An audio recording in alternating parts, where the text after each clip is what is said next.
अफगान तालिबान के रक्षा मंत्रालय ने एक बड़ा दावा किया है कि उन्होंने पाकिस्तान के कई सैन्य ठिकानों पर एयर स्ट्राइक की है। इन एयर स्ट्राइक में सबसे चौंकाने वाला नाम है रावलपिंडी में मौजूद नूर खान एयरबेस का। जी हां, वही नूर खान एयरबेस जिसे भारत ने भी तबाह कर दिया था। ये रणनीतिक एयरबेस जिसे पाकिस्तान की सैन्य ताकत का बड़ा केंद्र माना जाता है, उसे अब तालिबान ने तबाह कर दिया। जहां एक बड़ी खबर सामने आ रही है, अफगान तालिबान के रक्षा मंत्रालय ने एक बड़ा दावा किया है कि उन्होंने पाकिस्तान के कई ठिकानों पर एयर स्ट्राइक की है। इन एयर स्ट्राइक में सबसे चौंकाने वाला नाम है रावलपिंडी में मौजूद नूर खान एयरबेस। बेसिस को टारगेट किया गया है। जिस तरीके से आप देख सकते हैं, मतलब ये जो है ड्रोन के अटैक्स हैं, ड्रोन के द्वारा अटैक्स किए गए हैं और बहुत प्रिसाइज अटैक्स किए गए हैं। ड्रोन एयर स्ट्राइक किए हैं इस्लामाबाद के पीटीए ऑफिस पर। जियो न्यूज जो पाकिस्तान के सैटेलाइट पाक सेट पर है, इसको किसी जानिब से पिछले 24 घंटों से हैक करने की और उसकी नशियात में रुकावट डालने की कोशिश की जा रही है। कि कल रात को अचानक जियो टीवी, एआरवाई टीवी, समा टीवी, ये चारों साइट्स हैक हो गई अचानक। और जो लोग टीवी देख रहे थे उनके सामने स्क्रीन पे एक मैसेज आया जिसमें लोगों को कहा गया था कि पाक फौज के खिलाफ खड़े हो जाएं। इस वक्त पाकिस्तान और अफगानिस्तान की जो लड़ाई चल रही है उसमें आसिम मुनीर जो इस वक्त बिल्कुल घबराया हुआ है, थर्राया हुआ है, और वो इस वक्त जो हरकतें कर रहा है वो वही हरकतें कर रहा है जो इससे पहले भी पुराने छापे के मुताबिक डिक्टेटर करते चले आए हैं। आपका तो नंबर 1 आर्मी का सिस्टम ही फेल हो गया। अच्छा जी, आपकी टीवी चैनलों को हैक किया गया। अच्छा जी, आप कहाँ पर छुपी हो। अच्छा जी, तालिबान, इंडिया, इजराइल और अमेरिका ये तो सिपेक को चलने नहीं देगा, रोड एंड बेल्ट इनिशिएटिव को चलने नहीं देगा, और वो जो चाइना और इंडिया के साथ मिलके मिडिल ईस्ट के जरिए यूरोप तक पहुंचने का रूट बन रहा था, उसको भी अब नहीं बनने देंगे। सोचे कि हमें जंग में धकेल के, वो लोग तो आराम से हैं, हम जंग भी कर रहे हैं एक दूसरे के साथ और अपने मुल्कों में मुजाहरे करके अपनी जायदादों को आग लगाते हैं, तो क्या मिलता है। पहले ईरान का सारा डिटेरेंस इंफ्रास्ट्रक्चर तबाह हो गया, प्रॉक्सीज खत्म हो गई, सीरिया ईरान के हाथों से चला गया और अब वो ईरान के अंदर घुस गए हैं। नरेंद्र मोदी ने ये फैसला किया है कि ये फ्यूचर जो है इसी कैंप में रहना है। अफगानिस्तान के अंदर जो कुछ हुआ है इसके पीछे इंडिया और इजराइल का हाथ है और इसीलिए यह बहुत खतरनाक डेवलपमेंट है कि जो अफगानिस्तान है उसकी तरफ से ये कहा गया है कि अफगानिस्तान ने नूर खान एयरबेस को अटैक किया है। यानी अफगानिस्तान ने पिंडी में नूर खान एयरबेस पर हमला किया, उसको टारगेट किया, निशाना बनाया। अच्छा, अब ये किसने कहा है? ये कहा है ज़बीउल्लाह मुजाहिद के एक्स ट्विटर अकाउंट ने। मैं आपको बता देती हूँ उन्होंने क्या कहा है। ज़बीउल्लाह मुजाहिद जो है उसके ट्विटर अकाउंट पे उसने एक वजारत दिफाई मिली, यानी कि आप ये कह लें कि ये डिफेंस मिनिस्ट्री जो है, डिफेंस मिनिस्ट्री अफगानिस्तान की, उसने जो ट्वीट किया उसने उसको रीट्वीट किया, सब ट्वीट वो जो भी किया, उसने कहा है targeting the Noor Khan airbase in Rawalpindi and the 12th division headquarters in Quetta Balochistan, the Khawazi camp in the Moman agency of Khyber Pakhtunkhwa, as well as several other significant Pakistani military facilities and command centers. और अफगानिस्तान ने नूर Khan airbase को hit किया है, destroy कर दिया है। Afghanistan forces ने drone strike करके नूर खान एयरबेस को कंप्लीटली डिस्ट्रॉय कर दिया है। याद रहे कि कुछ टाइम पहले ऑपरेशन सिंदूर में इंडिया की तरफ से नूर खान एयरबेस पर एयर स्ट्राइक किया गया था, जिसका 30% हिस्सा जो है वो खराब हो गया था। लेकिन कल रात को अफगानिस्तान फोर्सेस ने नूर खान एयरबेस को हिट करते हुए आधे से भी ज्यादा 75% जो है डिस्ट्रॉय कर दिया है नूर खान एयरबेस को। बेसिस को टारगेट किया गया है। जिस तरीके से आप देख सकते हैं, बहुत सारे मीडिया हाउसेस भी कवर कर रहे हैं, जहां पे ये लिखा गया कि Afghanistan Taliban government has claimed that their forces launched precise arm drone strikes. मतलब ये जो है ड्रोन के अटैक्स हैं, ड्रोन के द्वारा अटैक्स किए गए हैं और बहुत प्रिसाइज अटैक्स किए गए हैं, जहां पे पाकिस्तान के कमांड एंड कंट्रोल जो सेंटर है नूर खान एयरबेस जो कि रावलपिंडी के अंदर है, उनको अटैक किया गया है। क्वेता की 12th डिवीजन हेडक्वार्टर्स हैं जो कि बलूचिस्तान में है, वहां अटैक किया गया है और काफी सारी ऐसी बहुत इंपॉर्टेंट मिलिट्री फैसिलिटीज और लोकेशन है खैबर पख्तूनख्वा के अंदर, उनको भी अटैक किया गया है। हालांकि जब ये रिपोर्ट्स निकल के आती हैं तो देन मिनिस्ट्री ऑफ डिफेंस जो अफगानिस्तान का है उनके ऑफिशियल वेबसाइट या फिर आप कह सकते हो ऑफिशियल ट्विटर या एक्स हैंडल पे गया, जहां पे उन्होंने इस तरीके की कुछ पोस्ट डाली है, ड्रोन से कुछ इमेजेस कैप्चर करी हैं।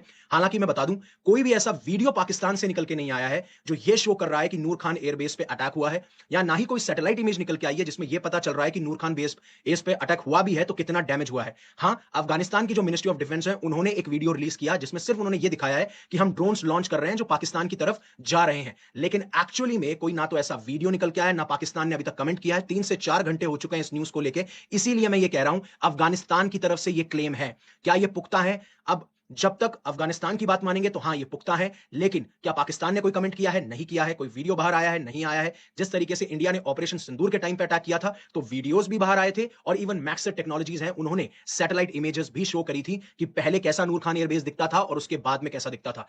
कि कल रात को अचानक जियो टीवी, एआरवाई टीवी, समा टीवी और एक तमाशा ऐप है जिसमें ये क्रिकेट खेल देख के शौकीन जानते होंगे तमाशा ऐप क्या है, मुझे भी ज्यादा इसका पता नहीं।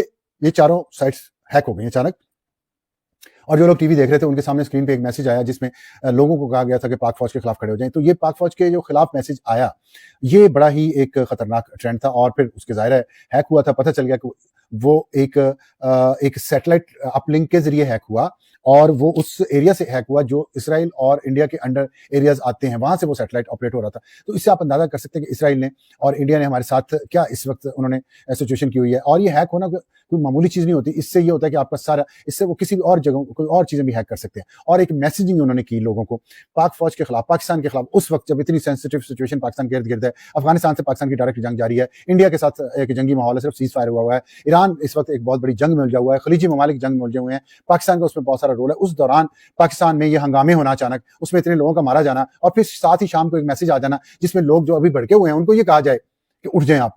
तो आप सोचें, ये खाली ये इत्तेफाकात नहीं है, ये इसके पीछे पूरी प्लानिंग है। और प्लानिंग ये है कि पाकिस्तान को भी डिस्टेबलाइज किया जाए अब, और पाकिस्तान को भी जो एक न्यूक्लियर पावर है इस्लामी दुनिया में वाहिद, इसको भी जरा हिलाया जाए। और नरेंद्र मोदी ने ये फैसला किया है कि ये फ्यूचर जो है इसी कैंप में रहना है, और इसी कैंप में उनकी बेहतरी है, ये उनका फैसला है। तो इसलिए अफगानिस्तान के अंदर जो कुछ हुआ है इसके पीछे इंडिया और इसराइल का हाथ है, और इसीलिए यह बहुत खतरनाक डेवलपमेंट है, और इसे पाकिस्तान की जो लीडरशिप है उसे गौर से सोचना पड़ेगा कि अब क्या किया जाए, बिकॉज इनडायरेक्टली इसके पीछे अमेरिका भी है। अच्छा सेठ साहब, आपने तो कैनवस को बहुत वसी कर दिया, लेंस भी बहुत बड़ा हो गया इस मामले का। अगर इसमें बैकिंग हासिल है उन्हें इजराइल और इंडिया की आशीर्वाद और वो कॉन्फिडेंस है, या उनकी शय पे अफगानिस्तान की जानिब से इकदाम किए जा रहे हैं। और मीनवाइल हमने officer of eastern command India के राजेश पुष्कर, उनकी स्टेटमेंट सुनी ऑपरेशन सिंदूर के हवाले से, और उन्होंने पाकिस्तान को एक नई धमकी दी और भरपूर कॉन्फिडेंस के साथ दी। कहीं ऐसा तो नहीं है कि अफगान सरजमीन से हमलों की आड़ में दूसरी सरहद है उसको भी गर्म कर दिया जाए और यूं साजिश रचाई जा रही है? साजिश नहीं, स्ट्रेटेजी है। इसीलिए पहली दफा रूस के फॉरेन मिनिस्टर ने एक बहुत अहम बयान दिया है कि वो किसी सूरत में भी, देखिए ना, इससे पहले हमें ये पता चल रहा था कि शायद रूस तालिबान रेजिम को रिकग्नाइज कर ले। इसी तरीके के साथ हमें ये पता चल रहा था कि चाइना जो है उसके तल्लुकात बेहतर हो रहे हैं तालिबान के साथ। मगर हुआ ये है कि चाइना को इस बात का एहसास हो गया कि अब ये जो नया एजेंडा बना है तालिबान, इंडिया, इसराइल और अमेरिका, ये तो सिपेक को चलने नहीं देगा, रोड एंड बेल्ट इनिशिएटिव को चलने नहीं देगा, और वो जो चाइना और इंडिया के साथ मिलकर मिडिल ईस्ट के जरिए यूरोप तक पहुंचने का रूट बन रहा था उसको भी अब नहीं बनने देंगे ये। तो ये तो एक बहुत बड़ी गेम ग्लोबल स्केल पे हो रही है, और जिसके अंदर अब इंडिया ने, जैसे कहते हैं ना, अपना वजन एक तरफ डाल दिया है, और वो वजन बड़ा वाजे है, और बहुत बड़ी ग्रेट गेम अब शुरू होने वाली है, जिसके साथ इंडिया और अमेरिका और इसराइल एक तरफ होंगे, अलाइन होंगे, और उधर रशिया, चाइना, और रशिया को भी पाकिस्तान के करीब आना पड़ेगा, और टर्की, ये अब दूसरी तरफ होंगे। तो जो इंडिया एक जमाने में ब्रिक्स का बहुत अहम रोल उसमें अदा करना चाह रहा था, वो अब ब्रिक्स के अंदर इंडिया अदा नहीं करेगा वो रोल। इंडिया अब क्वाड के अंदर वापस जाएगा, और इंडिया अमेरिका के साथ और करीब होगा। इसीलिए अमेरिका के साथ उन्होंने अपने तल्लुकात बेहतर कर लिए। अभी जो रिसेंटली जो नरेंद्र मोदी ने अमेरिका के साथ, डोनाल्ड ट्रंप के साथ जो मुकाबला किया है बिजनेस के ऊपर, वो तो कह रहे हैं कि हम $500 बिलियन की इन्वेस्टमेंट लाने आ रहे हैं और तजारत करने आ रहे हैं अमेरिका के साथ by the time 2030, which means only 5-4 years to go। तो मतलब 200 बिलियन से लेके 500 बिलियन तक तो वो तजारत की बातें कर रहे हैं अमेरिका के साथ।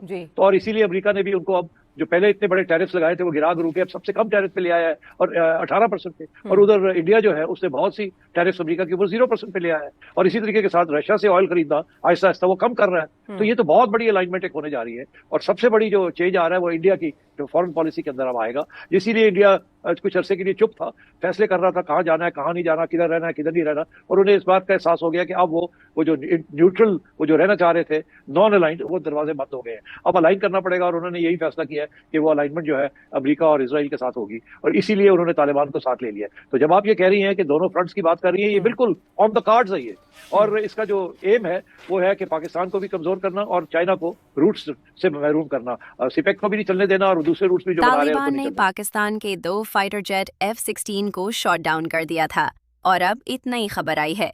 तालिबान के पास फाइटर जेट्स तो नहीं है, लेकिन ड्रोन से पाकिस्तान पर ताबड़तोड़ हमले कर रहा है। तालिबान एक के बाद एक पाकिस्तान के गवर्नमेंट ऑफिसेज पर अटैक कर रहे हैं और उन्हें डिस्ट्रॉय भी कर रहे हैं।